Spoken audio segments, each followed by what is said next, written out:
Hi all. Accounting मधलं basic concept आपण बघतोय. ह्या आपण 11वी स्टँडर्ड मधल्या महाराष्ट्र बोर्डच्या टेक्स्ट बुक मधून घेतलेल्या आहेत. ह्या ज्या मी कन्सेप्ट घेतल्या ह्या तुमच्या इंटरव्ह्यूच्या दृष्टीने सुद्धा खूप महत्वाच्या आहेत. किंवा जर तुम्ही जॉब करत असताल किंवा आता नुकतेच 12वीला गेले असताल आणि मे बी असंही होऊ शकतं की 11वीला तुम्ही अकाउंटिंग इतकं व्यवस्थित नसेल केलेलं, म्हणून त्या दृष्टीने सुद्धा तुम्हाला या अकाउंटिंगच्या बेसिक बेसिक कन्सेप्ट खूप महत्वाच्या आहेत. मागच्या भागात आपण मॉनिटरी आणि नॉन मॉनिटरी ट्रान्झॅक्शन्स म्हणजे काय हे बघितलं होतं. तर या भागामध्ये आपण कॅपिटल आणि ड्रॉइंग्स म्हणजे काय हे बघणार आहोत. आता कॅपिटल म्हणजे काय असतं तर भांडवल. जेव्हा ओनरनी किंवा एखाद्या पर्सननी स्वतःच्या पॉकेट मनी मधून किंवा सेव्हिंग मधून जर का काही बिझनेस स्टार्ट केला, बिझनेस मध्ये भांडवल गुंतवलं, तर त्याला म्हणतात कॅपिटल किंवा ओनर्स कॅपिटल. हीच जर पार्टनरशिप फर्म असेल म्हणजे दोन किंवा दोनपेक्षा जास्त लोक एकत्र येऊन त्यांनी जर का स्वतःचा व्यवसाय चालू केलेला असेल, बिझनेस चालू केलेला असेल, तर त्या केसमध्ये म्हणतात partners capital. For example Suresh partners capital, Ajay partners capital, असं आपण त्या केसमध्ये लेजर्स क्रिएट करतो. आता कॅपिटलचा जो आहे ना, जसं मॅथमॅटिक्सचे प्लस मायनसचे बेसिक फॉर्म्युला आहेत, तसाच कॅपिटलचा एक बेसिक फॉर्म्युला आहे.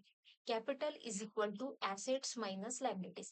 बॅलन्स शीटला तुम्हाला दिसत असेल की तुम्हाला तुमच्या हाताच्या डाव्या बाजूला सगळ्या लायबिलिटीज दिसतात आणि उजव्या हाताला सगळ्या तुमच्या ऍसेट्स दिसतात. तर ह्या ऍसेट्स मधनं लायबिलिटीज वजा केल्या तर खालती जे उरतं ते असतं कॅपिटल. कॅपिटल म्हणजे काय, ओनरनी स्वतःच्या पॉकेटमधून गुंतवलेलं भांडवल. आता याचीच अकाउंटिंग मध्ये डेफिनेशन कशी असते ती बघू. The total amount invested into the business by the owner is called capital. Excess of assets over the liabilities is called as capital. The equation for this is capital is equal to assets minus liabilities. म्हणजे ओनरनी स्वतःच्या पॉकेटमधनं गुंतवलेलं, स्वतः ओनरनी गुंतवलेलं, त्याला म्हणतात capital. किंवा assets minus liabilities खाली जे उरतात त्याला म्हणतात capital. Capital is a liability of the business as this amount is payable by the business enterprises to the owner at the time of closure of business. हे जे capital असतं ना, हे लायबिलिटीला का दाखवतात? लायबिलिटीला ही सगळी देणी दाखवतात. म्हणजे लायबिलिटीला इन फ्युचर आपल्याला जी काही पेमेंट करायची असतात ते दाखवतात. मग हे कॅपिटल जे असतं हे कधी ना कधी बिझनेसला, ओनरला रिपेड करायचं असतं, म्हणजे परत करायचं असतं, म्हणून हे नेहमी लायबिलिटीच्या अंडर दाखवलं जातं. पुढची कन्सेप्ट बघू, ड्रॉइंग्स.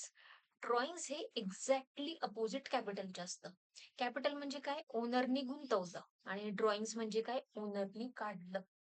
जेव्हा जेव्हा ओनर स्वतः बिझनेस मधनं काहीतरी पैसे काढतो किंवा पर्सनल यूज करतो तेव्हा त्याला म्हणतात ड्रॉइंग्स. आता अकाउंटिंग मध्ये कशी डेफिनेशन होती ती बघू. The amount of a cash or value of a goods, assets, etc. withdrawn from the business by the owner for personal use called as drawings. म्हणजे स्वतःच्या वैयक्तिक खर्चासाठी त्यांनी काय केली. आता फॉर एक्झाम्पल, त्यांनी स्वतःचं घरातलं लाईट बिल हे बिझनेसच्या बँक अकाउंट मधनं पे केलं, किंवा स्वतःच्या घराचं रेंट हे बिझनेसच्या बँक अकाउंट मधनं पे केलं. म्हणजे स्वतःच्या यूज साठी त्यांनी बिझनेस मधलं काही यूज घेतलं, म्हणजे बिझनेस मधनं काही पैसे काढले, गुड्स घेतले, त्याला म्हणतात ड्रॉइंग्स. ड्रॉइंग्स जे असतं हे कॅपिटल मधनं लेस होतं आणि उरलेली बॅलन्स अमाऊंट, नेट अमाऊंट, ही आपण लायबिलिटीजला शो करतो. म्हणजे कसं दिसतं, लायबिलिटी साइडला आधी कॅपिटल दिसतं, खालती लेस ड्रॉइंग्स दिसतात, आणि आउटर कॉलमला तुमचा नेट बॅलन्स हा दिसतो, नेट कॅपिटल हे दिसतं. Examples of drawings बघा. A proprietor pays a college fees of his son or pays for his medical expenses, mobile bills, etc. from the business.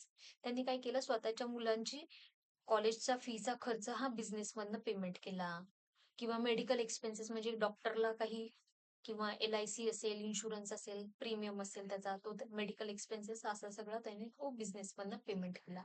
मोबाईलचे बिल्स पेड केले त्या केसमध्ये हे सगळे जे आहेत ते प्रॉफिट अँड लॉस अकाउंटला डेबिट होणार नाही, तर ते कॅपिटल मधून, ड्रॉइंग्स मधून लेस होतील. अशीच एखादी कन्सेप्ट आपण पुढच्या भागामध्ये बघूया. कमेंट मध्ये मला तुम्ही कोणत्या ठिकाणी राहता ते मला कळवा, जेणेकरून मला अधिकाधिक सोपे तसे त्या भाषेमध्ये व्हिडिओ बनवता येतील. आवडल्यास लाईक करा आणि जास्तीत जास्त 11वी 12वी किंवा जे जॉबसाठी इंटरव्ह्यूसाठी प्रिपेअर करतात किंवा ज्यांना कॉमर्स फायनान्स मध्ये अजून बेसिक बेसिक कन्सेप्ट क्लिअर करायचे आहेत त्यांच्याबरोबर हे व्हिडिओ शेअर करा. थँक्यू.